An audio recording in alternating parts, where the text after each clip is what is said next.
ጉዳዮች ይዳሰሱበታል። የሴቶች ተሳትፎ ከቤት እስከ አደባባይ። ይህ ፕሮግራም ለሀገራችን፣ ለቤታችን፣ ለማህበረሰባችን ሚና ያላቸው ሴቶች ተሞክሮ ይቀርብበታል። ከጉሊት ንግድ እስከ ትላልቅ ኢንቨስትመንት የደረሱ ሴቶች ተሞክሯቸውን ይናገሩበታል። በሷ ሰዓት ሁሉም እንግዳ ነው። ቤት አስተዳዳሪዋ፣ ጥበበኛዋ፣ የጉሊት ነጋዴዋ፣ ኢንቨስተሯ፣ የፕሮጀክት መሪዋ ይናገሩበታል። ተሞክሯቸውንም ያካፍሉበታል። የመጀመሪያው እንግዲህ ትጋት የሚባለው ነገር ነው። የሷ ሰዓት፣ የሁላችንም ሰዓት።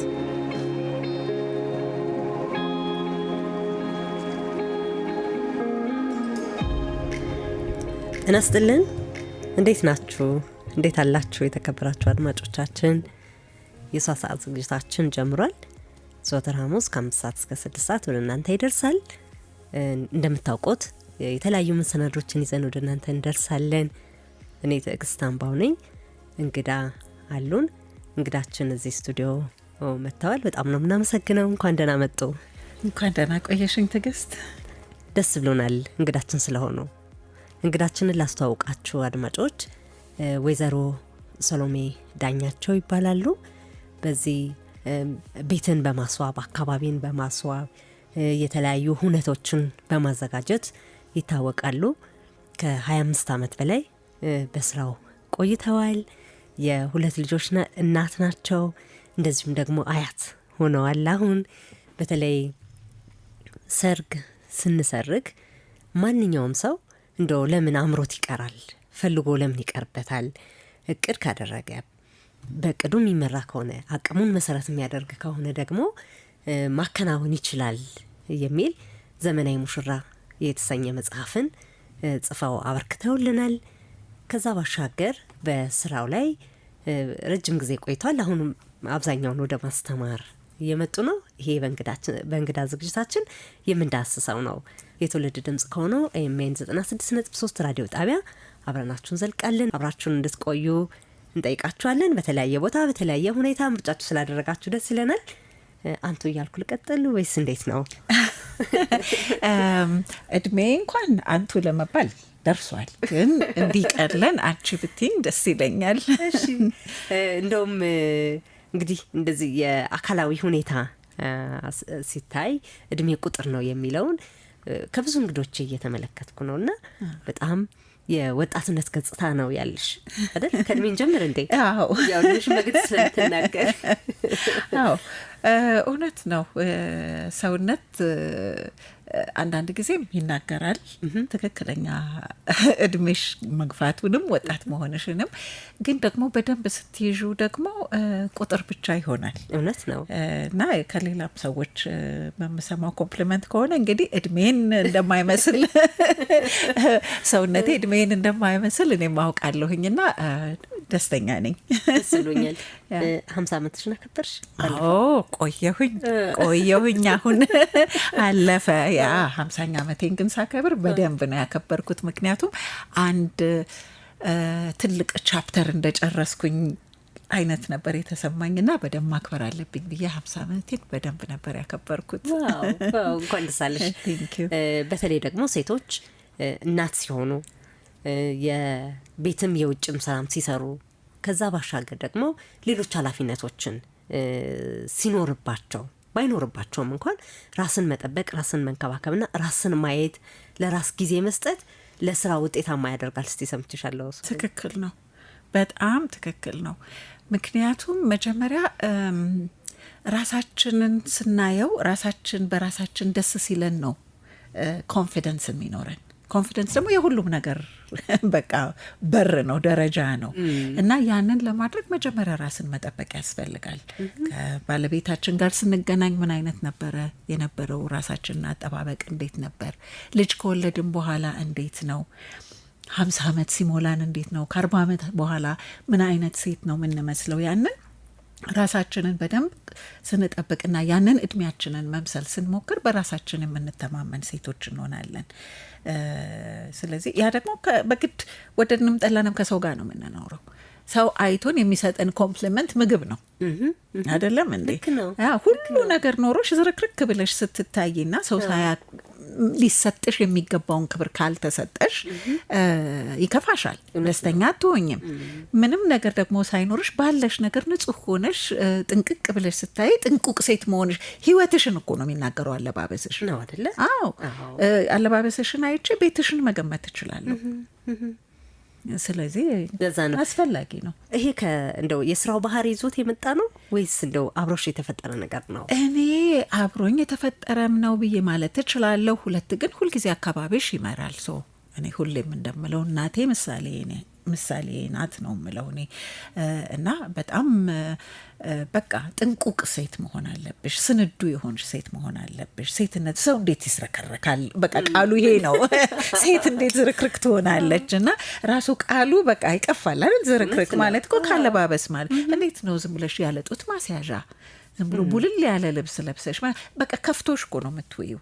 ጥንቅቅ ስትይ ግን እንዴት ነው በጣም ኢቨን ትልቅ ወፍራም የሆኑ ሴቶች እንኳን ጠንቀቅ ያለ አይነት ልብስ ሲለብሱና ቡልቡል ያለ ልብስ ሲለብሱ ካረማመጃቸው ታውቂያለሽ። በቃ ይናገራል አካሄዳቸው። ስለዚህ የስራው ባህሪ ህይወታችንንም ይገራዋል አይደለ? በጣም ይገራዋል። አዎ አንቺን ቤቴን አሳምሪልኝ ብለሽ ጠርተሽኝ እኔ ራሴን ሳላስተካክል ብመጣ እንዴት ነው አምነሽ የምትሰጭኝ?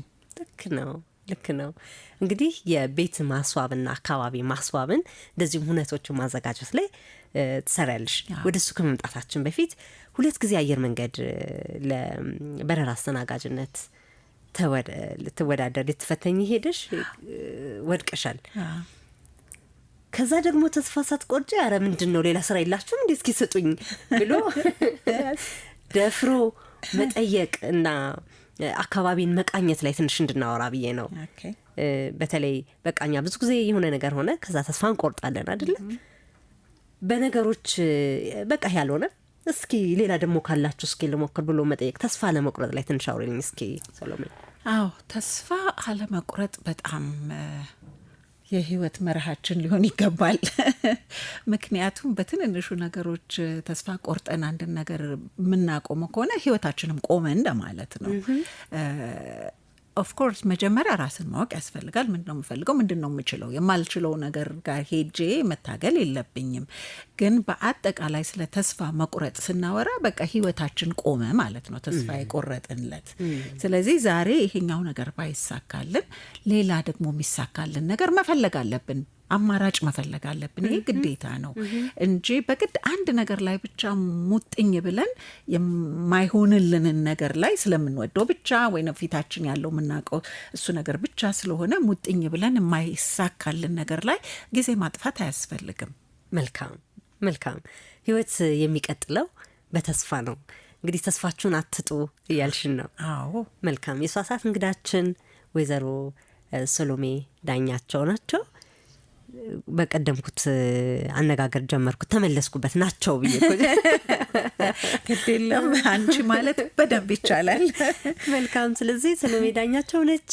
የአካባቢን ቤትን ብዙ ነገር ነው የምታስበውና ከዛ ሁነቶችን ታዘጋጃለች፣ መጽሐፍ ደርሳለች። ከሷ ጋር ነው እየቆየን ያለ ነው። የትውልድ ድምጽ የሆነው ኤኤምኤን ላይ ነው ያላችሁት። ምርጫችሁ ስላደረጋችሁ ደስ ይለናል። እንግዲህ ህይወት ቀጠለ፣ ልጆች ተወለዱ። እናትነት ቀድሞ የመጣ ነው። በቃ ለአንቺ ትልቁ ነገር ትዳር መያዝ ነበረ አይደለ? በጣም ከዛ ደግሞ ትዳር ሲያዝ ራሱን ችሎ ደግሞ ይዞት የሚመጣው ነገር አለ። ህይወት አይቆምም። እናትነትን እንዴት አገኘሽው? ገና በልጅነትሽ እንዴት ተቀበልሽው? በጣም የሚገርመው ነገር በጣም አንደኛ ታላቅ ነኝ። ከኔ በላይ ትልቅ ሴት ልጅ ኖራ ወይም ቅርብ ዘመድ ኖሮ የወለደ ምናምን አይቻላቅም።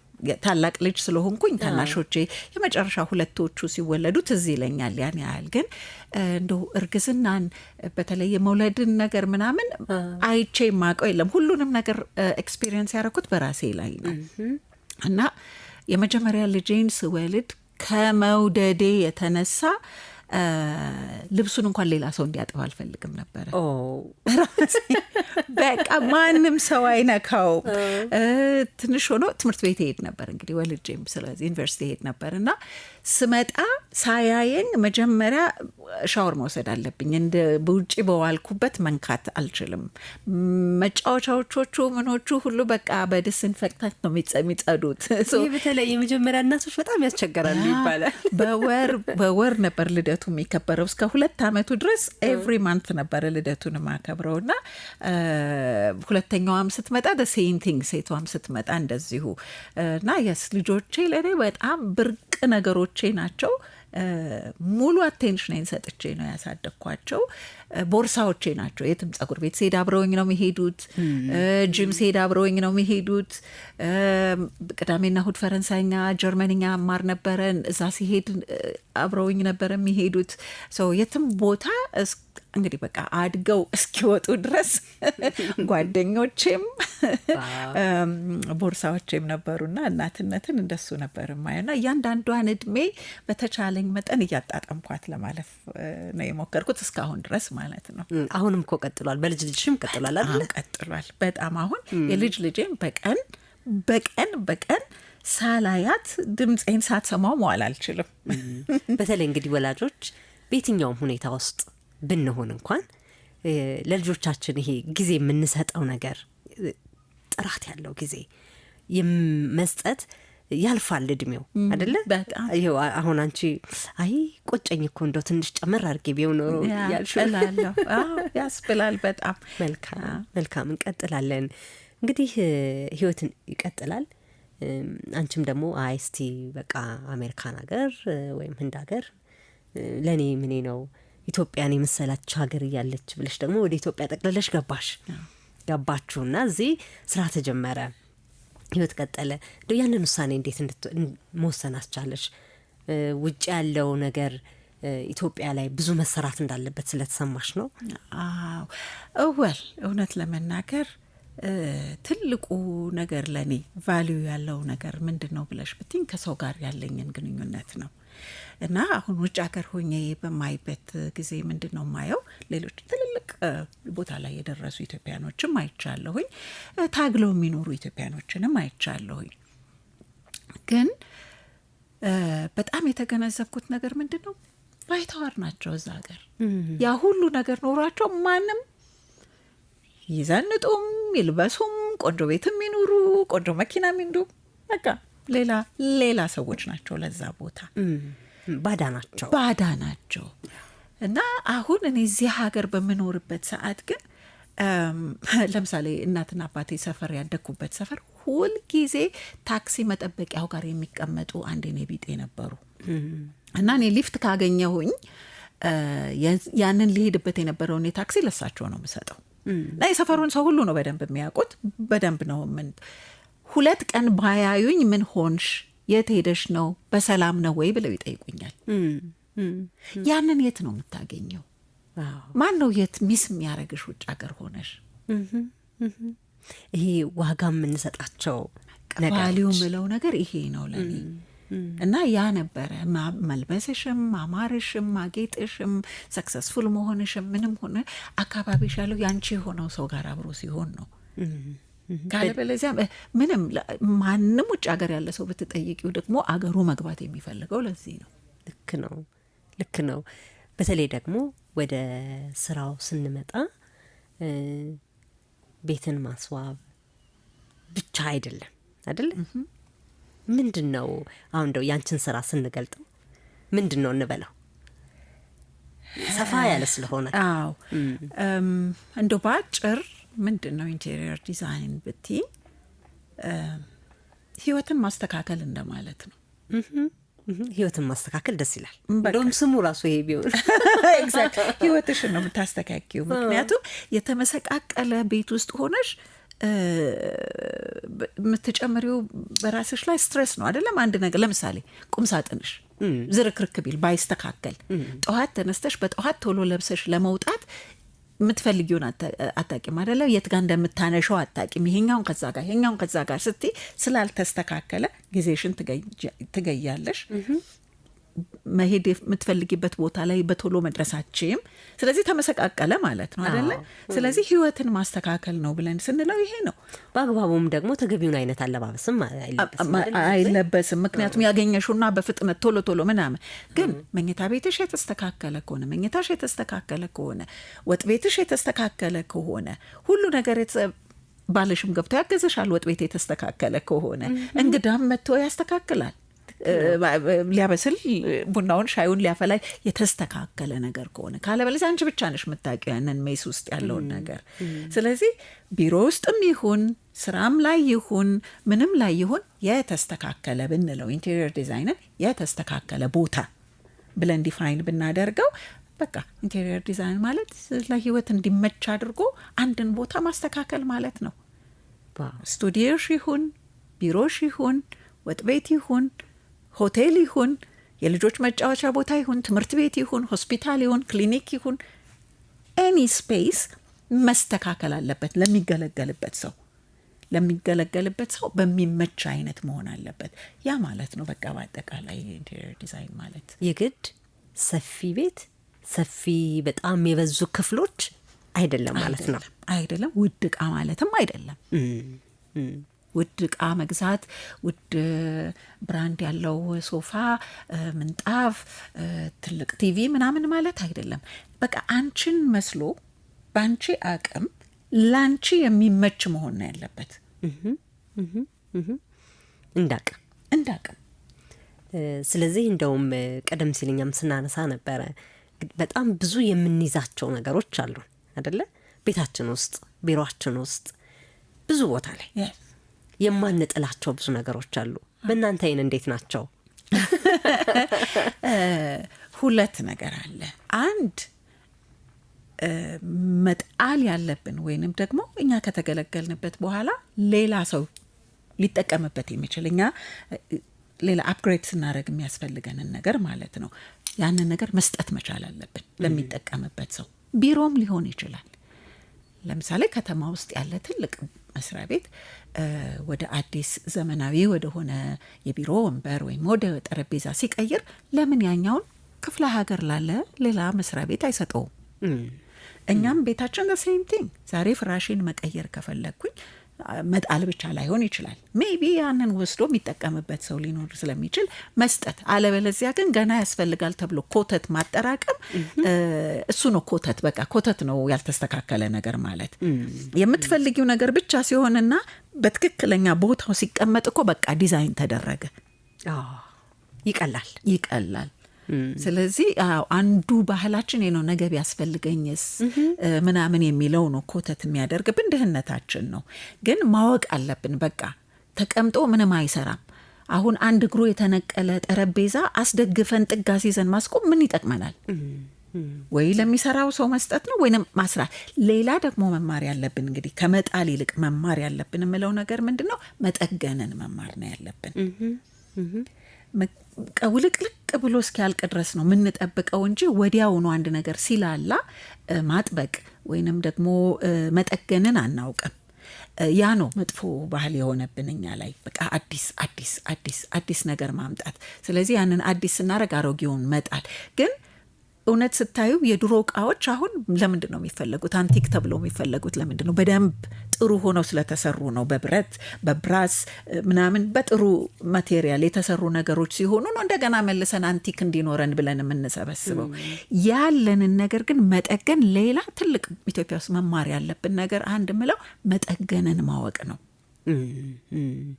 እንግዲህ በቤታችንም በቢሮአችንም በሰፈራችንም በአካባቢያችንም ይሄ የክሌ ማስታወሻ ነው ብለን የምንይዛቸው በጣም ብዙ ነገሮች አሉ። ምንም ላንጠቀምበት ስሜት ብቻ ከዛ ነገር ጋር ያያይዘንና እሱ ላይ ትንሽ በይበት እስቲ። እንደሱ አይነት ኮሌክት የምናደርጋቸውንም ነገሮች በምን አይነት መንገድ ነው የምናስቀምጣቸው ነው። ምሳሌ ደብዳቤ ሊሆን ይችላል፣ ፖስት ካርዶች ሊሆኑ ይችላሉ። አሁን አንድ ጓደኛ አለችኝ፣ እናቴም እንደዛው ናት ለነገሩ። የ40 የ80 የሙት ዓመት ጥሪ አትጥልም። እሺ አትጥልም። በደንብ ነው የምታስቀምጠው። የሰርግ በደንብ ነው የምታስቀምጠው። እና ያ ደስ የሚል ነገር ነው። አውጥታ ትዝናናበታለች፣ በሌላ ጊዜ ታየዋለች። ግን ዋናው ቁም ነገር ምንድን ነው? አንዱ ጠረጴዛ ስር፣ አንዱ ሼልፍ ላይ፣ አንዱ ምናምን ላይ ከሆነ ነው መዝረክረክ የሚሆነው። እነዚህን ነገሮች እኮ ቆንጆ ቦክስ አዘጋጅቼለት፣ ቦክስ ስል ደግሞ በግድ መግዛት የለብኝም። ይኸውልሽ መጠገን የሚባለው ነገር ላይ መለማመድ ያለብን በእጅ እኛ ራሳችን የምንሰራውን ነገር ማወቅ መማር መለማመድ መቻል አለብን። ለምሳሌ ጫማ የገዛሁበት ቦክስ ሊሆን ይችላል። ያንን ቦክስ ቀለም ልቀባው እችላለሁ። በኮላ አርጌ ቆንጆ ጨርቅ ልለጥፍበት እችላለሁ። ራሱ የሚያምር ነገር ሆነ ማለት ነው አይደለም? ራሱ ቦክሱ እዛው መጠቀም ማለት ነው። አዎ ያለሽን ነገር ወደሚጠቅም ነገር መቀየር። ዲዛይነር ማለት ደግሞ ይሄ ነው፣ ሌላ አይደለም።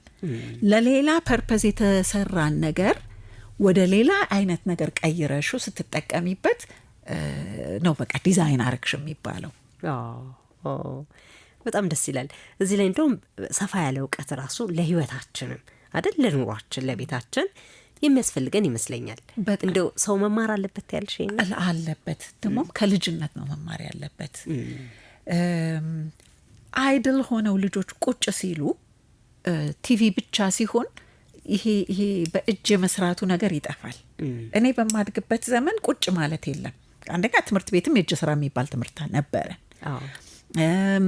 እዛ ለምሳሌ የስዕል ፕሮግራም ላይ የተማርነውን መተን ቤታችን ካርቶን ቆርጠን ላዩ ላይ ስዕል ስለን ኮላ ገዝተን ላዩ ላይ ጤፍ ቡና ምናምን ለጣጥፈን ስዕል እንሰራ እናረግ ነበር። እንደዚህ አይነት ነገር ምንድነው አእምሮሽ እንዲሰፋ ያደርጋል። ልክ ነው። ሁለተኛ የምትሰሪው ነገር ጥቅም ነገር ላይ የሚውል እንዲሆን ይሆናል። ስለዚህ ከልጅነት ነው መጀመር ያለበት። እንደው አዋቂ እስከሆንም በኋላ አለፈብን ይባላል ነው? አይባልም። ኢንትረስቱ ያለው ሰው በተለያየ አይነት ነገር መማር ይችላል። ግን የትኛው ነው ሞር ኢንትረስት የሚያደርገው? ብዙ ነገሮችን አንድ ላይ አይቶ እንጨት መስራት ሊሆን ይችላል የምትወጀው፣ ጨርቅ መቁረጥ ሊሆን ይችላል የምትወጀው፣ የሚጣበቅ ነገር ላይ መስራት ይሆናል የምትወጀው። ሰው ይቻላል። በጣም ደግሞ አሁን ዩቲዩብ ሁሉን ነገር ነው የሚያስተምረው። እኛ ነን የምናውቀውን ነገር ማካፈል ብዙ ማንወደው እንጂ ፈረንጆቹ የሚያውቋትን ነገር ይሄን የሰራሁት እንዲህ አድርጌ ነው ብለው ዲቴይል ነው የሚያወሩት፣ ዲቴይል ነው የሚናገሩት። የሚያልቅብን ስለሚመስለን ነው።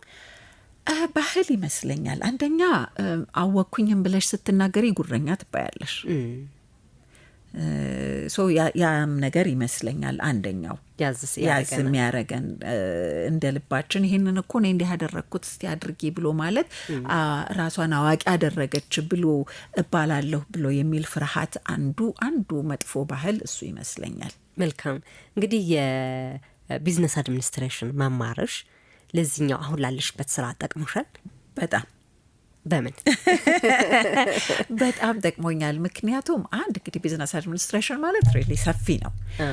ራሱ ከአንድ ድርጅትን ማስተዳደር ማለት ራሱ በዚህ ውስጥ ይካተታል። ሌላው ደግሞ በቢዝነስ አይን ስታዩ ደግሞ ምንድነው ለምሳሌ ሆቴሎች ይመጣሉ፣ ሬስቶራንቶች ይመጣሉ ዲዛይን እንዲደረግላቸው። አሁን በማርኬቲንጉ አይን አየዋለሁኝ። ያንን የማሳመሩን ብቻ ሳይሆን የተሰጠኝ ክፍል ስንት ሰው ይይዛል፣ ምን እንዴት አድርጌ ባስቀምጠው ብዙ ሰዎች እንዲይዝላቸው አድርጌ ብዙ ገቢ ያገባላቸዋል። በደንበኛው አይን ማየት ማለት በደንበኛው አይን ማየት በእኔ ደንበኛ ማለት ነው። የሚሰራው ስራ አሁን ለእኔ ከፍሎ የሚያሰራኝ ስራ ሰርቶ ገንዘብ ሊያገኝበት ነው፣ ትርፍ ሊያገኝበት ነው አይደል? ምን ዩኒክ ነገር ቢያደርግ አሁን ለምሳሌ ሆቴል የሆቴል መኝታ ቤቶች ምንድን ያላቸው? አልጋ አላቸው፣ ኮሜዲኖ አላቸው፣ ቁምሳጥን አላቸው፣ ሽንት ቤት አላቸው፣ አለቀ። ግን ያንቺ ሆቴል የኔን ሆቴል ስሪልኝ ብለሽ ስትጠሪኝ ምን ዩኒክ ነገር አርጌልሽ ነው? ምን የተለየ ነገር አርጌው ነው ከኤክስ ሆቴል ያንቺ ሆቴል መርጦ እንዲመጣ ይሄኛው ሞር ደስ ይላል፣ ይሄ ያምራል፣ ይሄ ይመቻል፣ ይሄ ዩኒክ ነው ብሎ እንዲል ማረገው በምንድን ነው የሚለውን እንዳይ በደንብ ረድቶኛል። የበለጠ ደግሞ እዚህ ላይ የደንበኞችሽን ፍላጎት ትኩረት እንደምትሰጪም ሰምቻለሁኝ፣ አውርተናልም። በተለይ ያንቺን ፍላጎት አይደለም እነሱ ጋር የምትጭኙ አይደለ? እዚህ ላይ እንደውም ትንሽ መስተካከል ያለበት ሀሳብ አለ ብልሽ ስላልሽኝ፣ ምንድነው ሰዎቹ የሚፈልጉት? አይደል? ስሜታቸው ምንድን ነው? እሱ ላይ ትንሽ አውሪኝ እስኪ። ብዙውን ጊዜ ደንበኛ የሚፈልገውን በግልጽ በዝርዝር ላይ ያውቀው ይችላል። እንደ ባለሙያ እኔ ማድረግ ያለብኝ ያንን ነገር ቆስቁሼ ማውጣት መቻል አለብኝ። ልክ አሁን የስነ ልቦና ባለሙያዎች እንደሚያደርጉት ማለት ነው። እሺ አሁን ለምሳሌ ኤግዛክትሊ የሚወዱትን ቀለም ላይ ያውቁት ይችላሉ፣ ግን ከለበሱት ልብስ ማየት ይችላለሁ። ባይወዱት ያንን ልብስ አልገዙትማ። ልክ ነው። ስለዚህ ኦኬ ደጋግመሽ ደግሞ ስታያቸው ሞር ከወሬያቸው ላይፍ ስታይላቸውን ትረጃለሽ። ከዛ የነሱን ሀሳቦች የመጀመሪያው ስራዬ ማዳመጥ ነው። ምንድን ነው የፈለጉት? ማዳመጥ ነው። ስለዚህ ከእያንዳንዱ ቃላት ጥያቄ አወጣለሁኝ እንዲያብራሩት ማለት ነው። እነዛን ነገሮች ሰብስቤ ነው ሞስት ኦፍ ዘ ታይም በዲዛይን ተርም ብሪፍ ይባላል። ዲዛይን ብሪፍ ይባላል። ዲዛይን ብሪፍ አክቹዋሊ ከደንበኛው ነው መምጣት ያለበት። ይሄን እፈልጋለሁ ብሎ ነው ለእኛ መስጠት ያለበት። እኔ ግን ብዙ ወደ 99% እንደሱ አይደለም። እኔ ነኝ መልሼ ብሪፉን ማዘጋጅላቸው ኢቨን በኮርፖሬት ደረጃ እና ለምሳሌ 10 ፎቅ ያለው ቢሮ ይከራዩና የቢሮ ዲዛይን እንፈልግ ነበር ይላሉ። ምንም ብሪፍ የለውም። ኦኬ ስለዚህ ምን አደርጋለሁ? ዌብሳይታቸው ውስጥ ገባለሁ፣ ምን ስራ እንደሚሰሩ አውቃለሁ፣ እጠይቃቸዋለሁ። የኦርጋናይዜሽናል ቻርታችሁን ስጡኝ እላለሁ። ከዛ በኋላ ዲፓርትመንት ስንት አለ፣ የትኛው ዲፓርትመንት የትኛው ፎቅ ላይ ቢሆን ይሻላል፣ የትኛው ሌቭል ላይ፣ የትኛው አለቃ ከማንኛው አጠገብ መሆን አለበት ምናምን የሚለውን ነገር ለማውጣት እነዚህ ነገሮች ሁሉ ማወቅ ይኖርብሻል። ስለዚህ በግድ የግል ነገርን ብቻ ሳይሆን የትልልቅ የኮርፖሬትም ነገር ስትሰሪ እንደነዚህን አይነት ፍላጎቶች ማወቅ፣ ፍላጎቶቻቸውን በደንብ ተረድተሽ ከዛ ውስጥ አውጥተሽ ያንቺን ነገር ማድረግ አለ። መልካም። ስለዚህ እንደውም ያለ ማስታወቂያ ነው ስራ ምሰራው። ማስታወቂያ ደንበኞቼ ናቸው። አዎ በጣም 15 ዓመት ለክፍያ ወይም ለሌላ ነገር አይደለም ትልቁ ትኩረትሽ ማለት ነው። መልካም። እንግዲህ ሰሎሜን ምንድን ነው የሚያስደስታት? ምንድን ነው የበለጠ ዋጋ የምትሰጠው በህይወት ውስጥ? ለእኔ ሌሎች ሰዎች በእኔ ተደስተው ማየት ነው።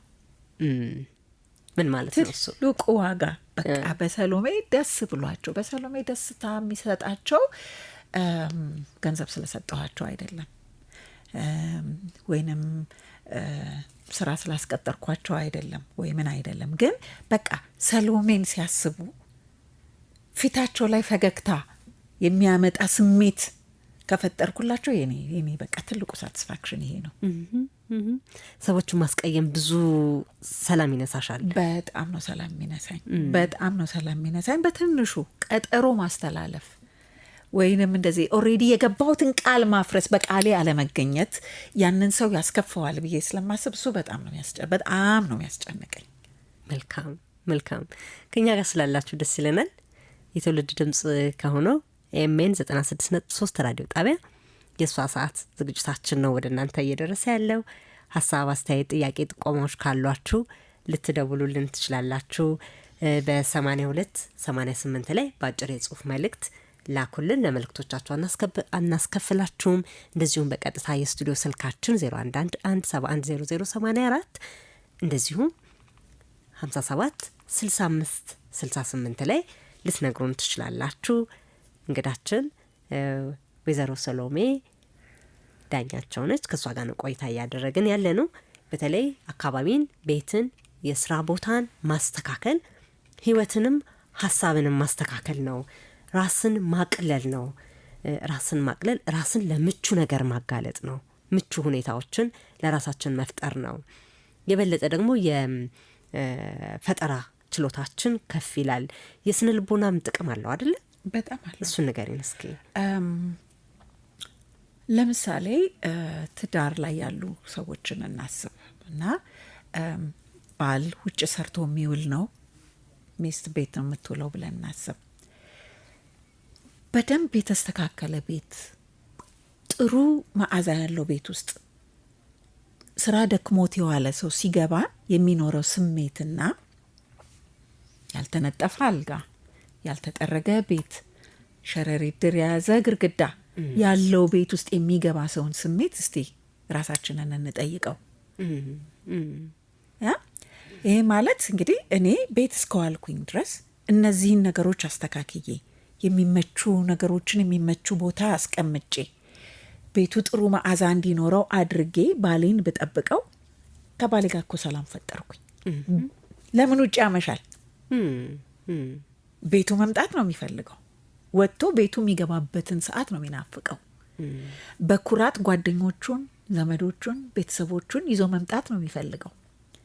ስለዚህ ትዳሬ ሞቀ ማለት ነው አይደለም? እንደሱ በማድረጌ ልክ እንደዛው ደግሞ መስሪያ ቤት ውስጥ እንሄድ፣ የሚመች ወንበር ካለኝ፣ የሚመች ጠረጴዛ ካለኝ፣ ምሳዬን የምበላበት ማሞቅበት ቦታ ክፍል ካለ፣ ንጹህ መጸዳጃ ቤት ካለ የሚያጣድፈኝ ነገር የለም። 11 ሰዓት ሆነ ከስራ ልውጣ ብዬ እንደውም ረጅም ሰዓት ፕሮዳክቲቭ ሆኜ ስራዬን እንድሰራ ቢሮዬን እንድውልበት ቢሮዬን እንዳመሽበት ፈልጋለሁኝ። ስለዚህ የስ ሳይኮሎጂ ጋር በጣም ግንኙነት አለው። እንዲሁም ከልጆች ጋር ህፃናት ልጆች ራሳቸው የተስተካከለ ሩም ውስጥ ሲሆኑ የሚሰጣቸው ሰላምና የተዝረከረከ ክፍል ውስጥ ሲሆኑ ጩኸታቸው፣ ለቅሷቸው፣ አለመመቸታቸውን እኮ እናውቃለን። ልክ ነው። እንግዲህ በተለይ ደግሞ ከተማችን አሁን ለኑሮ ምቹ የሆነች የዘመናዊ ከተማ እየሆነች መታለች እና እዛ ላይ እስኪ ሀሳብ ስጪ። እንግዲህ ከተማን በማስዋብ አይን ደግሞ በጣም ነው ደስ የሚለኝ፣ በጣም ነው መኮራው። ለምን እንግዲህ እንዳልኩሽ በጣም ብዙ ውጭ ሀገር ሄዳለሁ። ብዙ የኖርኩባቸውም ሀገሮች አሉ፣ በተለይ ዌስት አፍሪካ እና በጣም ነው በቃ ልዩነታችንን የምታየው። እንደ ለኛ እኮ በቃ አዲስ አበባ እኮ አሁን በቃ ፓሪስ ሆናለች። እና ሌላ አገር ሄጄ በተለይ ሌላ አፍሪካ ሀገሮች ሄጄ ከተማቸውን ሳይና የእኛን ሀገር ከተማ ሳይ በጣም ነው መኮራው አሁን ባለው ነገር። ኦፍኮርስ በፊት ደግሞ በተለይ ቆሻሻ በጣም እንጥል ስለነበር በጣም አዝን ነበረ ቆሻሻውና ወክ ለማድረግ እፈልጋለሁኝ፣ ግን በቃ ጉንፋን ይዞኝ ነው መገባው። ስትሄጂ ቱቦ ነው የሚሸትሽ ምናምን። እና አሁን ያለው ለውጥና ልዩነት በጣም የሚያኮራ ነው። በጣም ነው ደስ የሚለው። መልካም እንቀጥላለን። ሌላ ላንሳ የምፈልገው በተለይ ሴቶች ብዙ አንቺም ስልጠና ላይ ስትሰጪ ተመልክቻለሁኝ። ይሄ ራስን ፈልጎ ማግኘት የበለጠ ውጤታማ ለመሆን ይረዳል ስቲ ሰምቻለሁና ምን ማለት ነው? እንደዛ እንግዲህ ይሄ በተለያየ ዘርፍ ውስጥ ልንበትነው ስለምንችል ራስን ፈልጎ ማግኘት አንደኛም የሚጠቅመን ሌላ ሰው እንዳናይ ነው። ሌላ ሰው የምናይበት መንገድ የፉክክር መንገድ እንዳይሆን ነው። ምክንያቱም ብዙ ጊዜ ሌላ ሰው የተሳካለትን ነገር ስናይ እዛ ላይ እናተኩርና እዚህ ማንነታችንን እናጣለን። ያንን የምናየውን ሰው መሆን ብቻ ይመስለናል ሰክሰስፉል መሆን። ኦኬ፣ ያ ደግሞ እንግዲህ እንደ አካባቢያችን ይወሰናል ማለት ነው። አካባቢያችን ላይ ለምሳሌ በጣም በንግድ ስራ ጎበዝ የሆነ ሰውና የተሳካለት ሰው ስናይ ንግድ ብቻ ነው የሚያዋጣው ብለን እናስባለን። አንድ ሰሞን ዘፋኝ በጣም ፌሙም ገንዘቡም ሲያገኝ ስናይ ሁሉም ሰው ዘፋኝ መሆን ይፈልጋል። እንደሱ መሆን የለበትም። እኔ ማን ነኝ? ምንድነው የተሰጠኝ? ህይወት እኮ ስጦታ ነው። ሁላችንም ወደዚህ ዓለም ስንመጣ የተሰጠን ስጦታ አለን፣ የራሳችን የሆነ ነገር። ያንን ስጦታችንን አውቀ ነው እኔ ምን አይነት ሰው ነኝ? ለምንድን ነው የተፈጠርኩት? እናት ለመሆን ከሆነ እናት ነኝ። በቃ ልጆች ማሳደግ ነው የኔ ስራ። ሰው ያ ነው ራስን ፈልጎ ማወቅ ማለት። በግድ ዶክተር መሆን የለብንም። በግድ ጋዜጠኛ መሆን የለብኝም። አንቺን አይቼ ከአንቺ ስራ ጋር ላያይዘው ስለፈለግኩ ነው። ጨርሽና እንመጣበታለን። አዎ። እና በአጠቃላይ ራስን መፈለግ ማለት እኔ አቅሜን ማወቅ ነው። አቅሜ የቱ ድረስ ነው? የስ ዶክተር መሆን እመኛለሁ፣ ግን ያለኝ የተሰጠኝ አእምሮ እውነት 7 ዓመት ተምሮ ዶክተር ለመሆን አቅሙ አለኝ? አርኪቴክት ለመሆን አቅሙ አለኝ? ኢንቴሪየር ዲዛይነር ለመሆን የፈጠራ ችሎታው አለኝ? ልብስ ሰፊ ለመሆን ትግስቱ አለኝ? ቁጭ ብሎ መስፋት? ምንድን ነው አቅሜ? ምንድን ነው የተሰጠኝ? አቅማችንን በጣም ማወቅ አለብን። በተለይ ይሄንን ከእንግዲህ ባለፈውም ስናወራ ከውጤታማነት ጋር በስራችን ምንም እንስራ ከውጤታማነት ጋር ስላያያሹ ብዬ ነው ያነሳሁትና አንቺ ወደ ስራ የገባሽበት ሁኔታ ራስሽን ብዙ የጠየቅሻቸው ጥያቄዎች ነበሩ። እሱን እንድታነሽልኝ ብዬ ነው። ምንድነው ሰሎሜ የምትችለው? የትኛውን ነገር ነው የምትችለው? ትግስቷ የት ጋ ነው ያለው? አቅሟ ሴት ጋር ነው? እንደ ምሳሌ ልነግርሽ እችላለሁ። ይቅርታ እሺ። ውሃ ጠጥስ ባልሽ ፉአድ መሸጋገሪያ ይሰጠናል። የሷ ሰዓት ላይ ነው ያላችሁት። አድማጮቻችን ከኛ ጋር ስላላችሁ ደስ ይለናል። ምርጫችሁ ስላደረጋችሁን በተለያየ ቦታ በተለያየ ሁኔታ ሆናችሁ እየሰማችሁን ስለሆነ እናመሰግናለን። በተለይ በህይወታችን ውስጥ ትርጉም ያለው ኑሮን መኖር የምንፈልግ ከሆነ ምንድነው የምንችለው? ምን አለኝ እኔ? የቱን እችላለሁ? የቱን አልችለውም? በስራዬስ ውጤታማ ነኝ ወይ? ደግሞ ጥሩ ስራ እየሰራው ነው ወይ? አቅምን አሟጦ መጠቀም ላይ እሱን ማያዘን እናወራዋለን። እሺ እንዳልኩሽ እንግዲህ እንደ ምሳሌ እንኳን ብሰጥሽ ለምሳሌ እኔ ሆስተስ መሆን መጀመሪያ በቃ የመሰለኝ ሆስተስ መሆን ቀላሉ ነገር እሱ ነው። ልችለው የምችለው እሱ ነገር ነው። የሚጠየቁት ነገሮች አሉኝ፣ ቁመት አለኝ፣ የተጠየቀው ማርክ አለኝ፣ ምን አለኝ ብዬ ነው ሄድኩት እና አንደርዌት ተባልኩኝ፣ ወደኩኝ። ኦኬ። ከዛ በኋላ ግን ብዙ በአይሮፕላን በመመላለስበት ጊዜ እሺ ፉአድ መሸጋገሪያ ያስጠንና ተመልሰን እንመጣለን።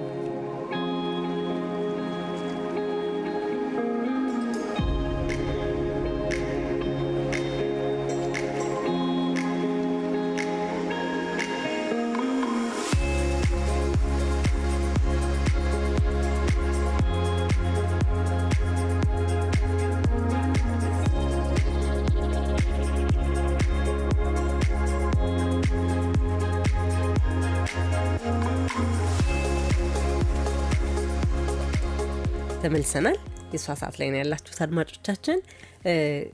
የአውሮፕላን በረራ ፈተና ላይ ነበር እና ያንን በቃ አልተሳካልኝም። ሌላ ስራ ያስኩኝ። ግን በጣም ብዙ በአውሮፕላን በተመላለስኩ ቁጥር እና ደግሞ ቅርብ ጓደኞችም ስለነበሩኝ ራሴን ጠየቅኩት። እውነት ችለው ነበር ይሄንን ስራ አልኩኝ። አልችለውም ነበረ በጣም ከቶም በጣም ከባድ ስራ ነው። ከቤታቸው ወጥተው ቆይተው ረጅም ቀን ቆይተው ነበር የሚመጡት። ራሱ ረጅም መንገድ ላይ የሚሰሩት ስራ በጣም ሪሊ ከባድ ነው። የኔ አቅም አይችለውም ነበረ። ስለዚህ ስንከለከል ወይ ደግሞ ሳይሆን ሲቀር እንኳን ማማረርና ወደ ራስ መውሰድ ሳይሆን በቃ እኔ ስላልሆንኩ ነው ብቻ ሳይሆን እኔ እገባለሁ ወይ ለዚህ ነገርም ብለን ጠይቀን አቅማችንን ፈልገን ማግኘት። አዎ ደግሞ እንደሱ ብለን ስናስብ ራሳችንንም ላልሆነ ቦታ ዝቅ ወደ አለው ራሳችን እንኳን ብለን ብንልና እዛ ቦታ ላይ ብንጀምር ስራውን አብረውን የሚሰሩ ወይንም አለቆቻችን ወይንም ሰርቪሱን የምንሰጠው ሰው እኮ ያውቃል፣ ያያል፣ ማንነታችንን አቅማችንን ያያል ማለት ነው። ጉልበት ያለንን ቦታ ያያል። ያንን ኦፖርቹኒቲ ደግሞ እናገኘዋለን በደንብ መስራት ስንችል ይሄ አቅምን አሟጦ መጠቀምና ጥራት ያለውን ስራ በቃ ትልቁ እንደውም መማር ያለብን ነገር ያለንበት ቦታ ላይ ምንም አይነት ዘርፍ ይሁን ምንም አይነት ስራ ይሁን በታማኝነት ስራችንን መወጣት ለሌላ በር ይከፍትልናል። ይሄ ባንቺ እኛም ሳለ ኤክስፐርት መሆን በቃ ያቺ የምትሰሪያትን ስራ ብርጭቆ ማጠብ ከሆነ ብርጭቆ ማጠብ እንደ ሰሎሜ የለም መባል መቻል አለበት። በልገማ መስራት የለብንም። እውቀታችንንም ጉልበታችንንም ኦሬዲ ስራዬ ብለን ለያዝነው ነገር ላይ መቆጠብ የለብንም። ያንን እንከፈላለን እስከ መጨረሻው ጥግ መስራት በቃ በዚህ ጉዳይ በቃ ኤክስፐርት መሆን። ግን አሁን ወጣቱ ላይ የማየው ነገር አንድ ነገር ላይ ኤክስፐርት እስኪሆኑ አይደለም የሚጠብቁት። ምንድነው ራሱ አለኮ አባባል አይደለ እንዴ? ፕራክቲስ ሜክስ ዩ ፐርፌክት ይባላል አይደል? መለማመድ አንድ ነገር በቃ በጣም አዋቂ እንድትሆኚ የመጨረሻው ጥግ ድረስ ይወስድሻል። ደክመሽ ያን ነገር ስትሰሪው ማለት ነው። ልክ ነው። እንደውም አንድ ኤግዛምፕል ልጨምርልሽ። ለምሳሌ የአበሻ ቡና ጀበና አለን። ቡና እናፈላለን። በየቀኑ እናቴ ቤት ቡና ይፈላል ምሳ ሰዓት አንድ ስኒ ነው የምትጠጣው፣ ግን ይፈላል። የምታፈላው ልጅ ግን ዛሬ ቀጭን ነው፣ ነገ በጣም ወፍራም ነው፣ ከነገ ወዲያ ተላ ነው፣ ሁሌ አይስተካከልም፣ አንድ አይነት አይደለም። እና ይገርመኛል እና በጣም ነው የሚገርመኝ ሁሌ። ለምን በቃ ቡና ማፍላት ስራዬ ከሆነ ዛሬ አሪፍ ነው የተባልኩት አንድ ኩባያ ውሃ ከ2 ሾርባ ማንኪያ ቡና ዱቄት ጋር ከሆነ እንዴት ነው ነገ ማልደግመው? ይሄ ቀጣይነት ያለው ኮንሲስተንሲ ማለት ነው። አዎ። እና ያንን ነው እያስተዋልን መስራት ያለብን። ተገልጋይም መልስ መስጠት መቻል አለበት፣ ኮሜንት ማድረግ አለበት። ሌላው አንዱ እንደ ባህል መውሰድ ያለብን ነገር ሁልጊዜ ኮምፕሌን የምናደርገው ወተን ነው። ሬስቶራንትን በልተን ወተን ነው የምናረገው፣ ሌላም ጸጉር ቤት ሄደን ወተን ነው የምናረገው ኮምፕሌን እንጂ ለሰሪው አይደለም የምናደርገው። ለሰሪውም ስንነግረው በጥሩ በሚገነባ አይነት በማመናጨቅ ሳይሆን፣ በመሳደብ ሳይሆን፣ በመቆጣት ሳይሆን ያንን የሚሰሩትን ስራ በሚያሳድጉበት አይነት መንገድ ሲሆን ይስተካከላል። አነጋገርም ወሳኝነት አለው አይደል? በጣም ያስፈልጋል አነጋገር። ምክንያቱም ቶናችን ይናገራል። ሁል ጊዜ እኛ ገንዘብ ለምንከፍለው ሰው አለቃ መሆን እንፈልጋለን። መሆን የለበትም። በቃ ያም ሰውዬ ስራ እየሰራ ነው፣ እኛም ሰርተን ብሩን ይዘን እንደመጣ ነው። ስራውን እየሰራ ነው እና ብዙ ጊዜ በሚገነባ አይነት ምክንያቱም በተለይ አሁን ሁሉም ቦታ የምንሄደው ቦታ ላይ ብዙ ወጣት ነው የምናገኘው እና ምሳሌ የሚሆናቸው አይነት ሰው ብዙ አብሯቸው የለም። ሁሉም ኦልሞስት አንድ አይነት ነው የምናገኘው እና እኛ ደግሞ በእድሜ ከፍ ያልነው ደግሞ በጣም በሚገነባቸው አይነት እየጣልን ማለፍ አለብን የምንሰጠውን አስተያየትና የሚገነባ ምክር። መልካም። እንግዲህ አንቺ ይህንን ከስራ ልምድ፣ ከቤተሰቦች፣ ከጓደኞች እንደዚሁም ደግሞ በተለያየ አጋጣሚ ያዳበርሻቸው መሰረታዊ የሆኑ እውቀቶች ናቸው። አሁን ደግሞ በተለይ በተለያየ ስራ ዘርፍ ላይ የተሰማሩ ከዚህ ቀደም የተለያዩ ተቋማትን ሲያገለግሉ የነበሩ እናቶች ቤት ውስጥ በመሆናቸው በጡረታ ተገለለው ቤታቸው ሲሆኑ እነሱን የመሰለ አቻ የሆነ ጓደኛ ላይኖራቸው ይችላል። ሰፈራቸው፣ አካባቢያቸው ላይ ካለ ሰው ጋር ብቻ ይገናኛሉ። ይሄ ለድብርት እንዳይጠቁ የተለያዩ ህመሞች እንዳያጋጥሟቸው ያለፉባቸውን ጊዜያቶች እንደ ትዝታም እንደ ምክር ሀሳብም ለሌላው ትውልድ እንዲያሻገሩ ደግሞ ያሰብሽው እና የተጀመረ ነገር አለ። እሱን እናውራ እስኪ። ይሄ ፕሮግራም ዘበናይ ይባላል። እነዚህ ሴቶችን ዘበናዮች እላቸዋለሁ። ዘበናይ በጣም ዘበናይ የነበሩ ሴቶች ስለነበሩ ማለቴ ነው። ለምንድን ነው እንደሱ ምላቸው? እነዚህ አሁን በጡረታ ላይ አሉ ብዬ የምላቸው እድሜ ላይ ያልኳቸው ሰዎች በእናቴ እድሜ ያሉ ማለት ናቸው። ከ75 ዓመት በላይ ያሉትን ነው እና ወደኋላ ተመልሰን ብናይ እነዚህ ሴቶች ማለት አዲስ አበባ ወይንም ኢትዮጵያ ጃንሆይ ከተመለሱ በኋላ ከጦርነት አዲስ አበባን በሚገነቡበት ጊዜ ትምህርት ቤት የሄዱ የነበሩ ሰዎች ናቸው ማለት ናቸው። ስለዚህ ሪሊ ፓዮነርስ ናቸው። አዝ ፕሮፌሽናል ውመን የቀደሙት ማለት ናቸው። ትምህርት ቤት ገብተው ከ8ኛ ክፍል ወጥተው ኦፕሬተር፣ ነርስ፣ ሴክሬታሪ ምናምን አይነት ስራዎች ውስጥ የገቡ ሴቶች ናቸው እነዚህ ሰዎች ሴቶች እና ቀዳሚዎቹ ሴቶች ናቸው። እያለፉብን ነው፣ ግን እነሱ ያላቸውን እውቀት አሁን ዩኒቨርሲቲ ገብተው 5 ዓመት 4 ዓመት 3 ዓመት ከተማሩት የበለጠ ይበልጣል። እነሱ ያኔ ከ8ኛ ከ10ኛ ከ12ኛ ክፍል ወጥተው እነዚህ ትልልቅ መስሪያ ቤቶች እንግዲህ ያኔ ትልልቅ ተብሎ የተከፈቱት መስሪያ ቤቶች ኢትዮጵያን ኤርላይንስ፣ ባንክ፣ ቴሌኮሙኒኬሽን፣ ኢንሹራንስ የመሳሰሉ መስሪያ ቤቶች ውስጥ የሰሩ ሴቶች ናቸው። በልምድ ያካበቱት ብዙ እውቀት አለ፣ በጣም ብዙ እውቀት አለ። ስለዚህ ያንን ደግሞ መስሪያ ቤት ስታስቢው ከአንዱ መስሪያ ቤት አንዱ መስሪያ ቤት ጃምፕ ሳያደርጉ በታማኝነት ማተርኒቲ ሊቭ ትንሽ በነበረበት ጊዜ ወይንም ምንም ባልነበረበት ጊዜ እንደዚህ ለቅሶ ቀበር ምንትሴ ምናምን ምክንያት እየፈጠሩ ሳይቀሩ 30 ዓመት 25 ዓመት 20 ዓመት ያገለገሉ ሰዎች ናቸው ለዛ መስሪያ ቤት ላይ እና አሁን እኛ ገብተን የምንሰራባቸው መስሪያ ቤቶች ውስጥ ስር ሰደው ያቆሙ ሴቶች ናቸው። ለዚህ ነው በደንብ ልናከብራቸው ይገባል። ለቀጣዩ ትውልድም ደግሞ ልምዶች ማስተላለፍ አለባቸው። እኔ አሁን እነዚህ ሴቶች ተገናኝተው በየጊዜው ቡና ሻይ ጠጥተው አውርተው መሄዳቸውን ብቻ አይደለም፣ በጣም እንደው በየትልልቅ መስሪያ ቤት ውስጥ ያሉ ሰዎች አስበውበት ማን ናቸው እነዚህ ሴቶች አሉ ወይ? እስቲ እንጥራቸው። እስቲ በሳምንት 1 ቀን 2 ቀን መጥተው ቢሮ ከወጣቶቹ ጋር ይዋሉ። እስቲ ያስተላልፉ እንዴት እንደነበረ ታሪኩን ራሱ የመስሪያ ቤቱን ይንገሯቸው። የስራ ዲሲፕሊንን ያምጡ። ወደ እንደዛን ነው እንዲሄዱ መፈልገው። ሀሳቡ ከፍ ያለ ነው። መልካም፣ በጣም ደስ ይለናል። የሷ ሰዓት ላይ ነው ያላችሁት። ከኛ ጋር ስላላችሁ ደስ ይለናል። ሰሎሜ እንግዲህ ምንድን ነው የሚያዝናናት? ስራዬ ነው እንደምትኝ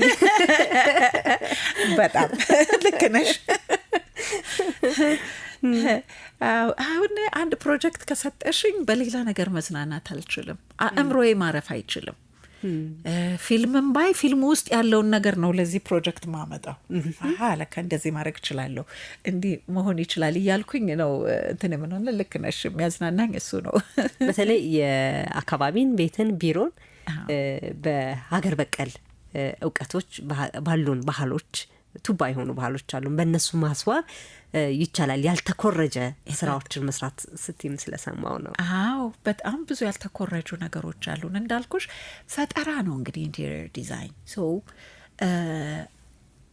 እጃችን ላይ በሚገኙ ነገሮች፣ የሀገራችን በሆኑ ነገሮች ምን አዲስ ነገር መፍጠር እችላለሁ? ያ ነው እንደው እንደ ምሳሌ ለምሳሌ አይተሻል ገንቦ የሀገራችን የተሰራ ነገር ነው። ለጠላ መጥመቂያ ነው የተሰራው፣ ወይንም ውሃ ለማስቀመጫ ነው የተሰራው። እኔ ወሰድኩኝና በጎን በኩል በድሪለር በሳሁትና የኤሌክትሪክ ገመድ አድርጌ መብራት ከተትኩበት ውስጡ እና ሶኬት አለው።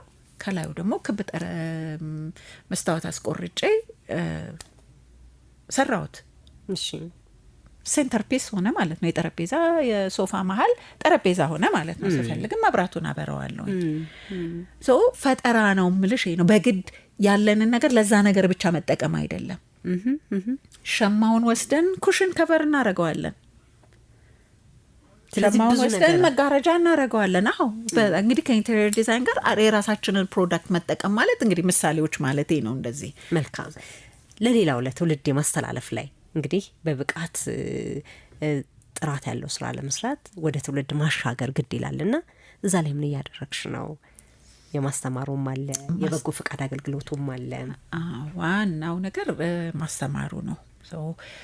ማንም መማር ለሚፈልግ ሰው በግሩፕ ሆኖ ለመጣ ሰው ትሬኒንግ እሰጣለሁኝ። በሁለቱም በኢንቴሪየር ዲዛይንም በኢቨንት ኦርጋናይዝም። እሱን ነው አንደኛው መንገድ እንግዲህ ማስተላለፍ ብዬ የምለው ይሄ ነው። ሁለተኛ ነገር በጣም ብዙ ሰዎች በሊንክድን በሌላ ሶሻል ሚዲያ ኢንተርን ሆኜ መስራት ፈልጋለሁ ከአንቺ ጋር ብለው ይመጣሉና ቻንሱን ሰጣቸዋለሁኝ። ምክንያቱም ሰርተሽ ስታሳይ ነው፣ ምሳሌ ስትሆኝ ነው ሰዎች እንትን የሚሉትና በጣም ብዙ ሰዎች በዚህ 15 ዓመት ውስጥ ኢንተርን ሆነው መጥተው እኔው ጋር ሰራተኛ ሆነው ቆይተው ከዛ ወጥተው የራሳቸውንም ስራ እየሰሩ የለቀቁ አሉ። እና አንደኛው መንገድ ይሄ ነው። መልካም ከኛ ጋር ስላላችሁ ደስ ይለናል። የሷ ሰዓት ላይ ነው ያላችሁት። እያገባደድን ስለሆነ እንደው ሰሎሜ ባለሙያ ነች ወይ? አዎ ናት። እንደው መደገስ ስለምትወጪ ብዬ ነው። ባለሙያ በምግብ ስራ ማለትሽ ነው? የስ በጣም ወዳለው ምግብ መስራት። በደንብ ራሴን አስተምሬያለሁ። ድግስ መደገስ በጣም ነው የምወደው። የሚበሉትን ብቻ አይደለም 60% ለአይናቸው ነው የምለው፣ 40% ለጣዕማቸው ብዬ ነው የምደግሰው። መልካም እንግዳችን ስለሆነች በጣም ደስ ብሎኛል። በርካታ ሀሳቦችን ነው ያነሳ ነው፣ ግን በመጨረሻ ለሴት እህቶቻችን መልእክት ይኖርሻል ብዬ አስባለሁ። ኦኬ እንግዲህ ህይወታችሁን ተጠቀሙበት ነው ብዬ የምለው መልእክቴ። ህይወት ማለት እንግዲህ ጉዞ ነው። ህይወት ማለት ስጦታ ነው። ህይወት ማለት ልክ አንድ ካንቫስ ዘርግተን ስዕል እንደመሳል ነው እና ሲያልቅ ያ ስዕል ምን ይመስላል ብለን ራሳችንን እንጠይቅ። ያ በየቀኑ የምንነድፈው ነገር ነው ማንነታችንን መጨረሻ ላይ አልቆ የምናየውና የዛሬዋን መኖራችን ብቻ ሳይሆን ምን ትተን ነው የምንሄደው፣ ምን አስተላልፈን ነው የምንሄደው። በግድ በአገር ታዋቂ በቴሌቪዥን ታይ በሬዲዮ ተሰሚ መሆን የለብንም። ግን ትተን የምንሄደው ምንለው ለአካባቢያችን፣ ለልጆቻችን፣ ለነሱ እንደሷ መሆን ነበር የምፈልገው፣ እሷ እንደዚህ አይነት ሴት ነበረች፣ እንዲህ እኮ ትለን ነበር፣ እንዲህ ታረግ ነበር ብለው ምሳሌ የሚሆን ነገር ምን ጥዬ ሄድኩኝ ብለን ማለት መቻል አለብን። የራሳችንን ህይወት ብቻ አይደለም የምንኖረው ላለው። መልካም መልካም፣ በጣም ነው የማመሰግነው። በርካታ ሀሳቦችን ነው ያነሳ ነው ሰሎሜ። እንግዳችን ስለነበርሽ ስለሆንሽን በጣም ደስ ይለናል። ደግሞ ሌላ ጊዜ መልሰን የምናገኝሽ ይመስለኛል አይደለ? አዎ እንግዲህ የሚጠቅም ነገር ካለኝ እመጣለሁ። አዳማጮችሽ ጠቅማናለች ካሉኝ እመጣለሁ። ቀደም ሲል ስናወራ ነበርና በተለይ እኔ በሙያዬ ማገዝ የምችለው ነገርም ፈቃደኛ ነኝ ስትይኝ ስለነበረ ነው። በቃ እኔ እንግዲህ አንድ ቦታ ሳይ አንዳንድ ነገሮችን እታዘብና ወይንም ደግሞ መለከትና እዚህ ውስጥ እኔ መሆን ምን አረግ ነበር ብዬ እላለሁኝና አሁንም ወደዚህ ስመጣ ቢልዲንጉንም ግቢውንም ምንም እያየሁኝ ነበርና እኔም እዚህ መስሪያ ቤት ውስጥ የኔ እጅ ቢኖርበት ደስ ይለኛል ብዬ አሰብኩኝ። በጣም ደስ ይለናል። እናመሰግናለን ሰሎሜ። እንግዲህ አሁን ቀደም ሲል አንቺም ስትይ እንደነበረው ምሳሌ ምን ትተን እናልፋለን የሚለው ነገር እናስብበት፣ ትልቁ ነገር ነው። እንግዳችን ስለሆንሽ ደስ ብሎናል። መልካም ጊዜ ይሆንላት። እናመሰግናቸዋለን።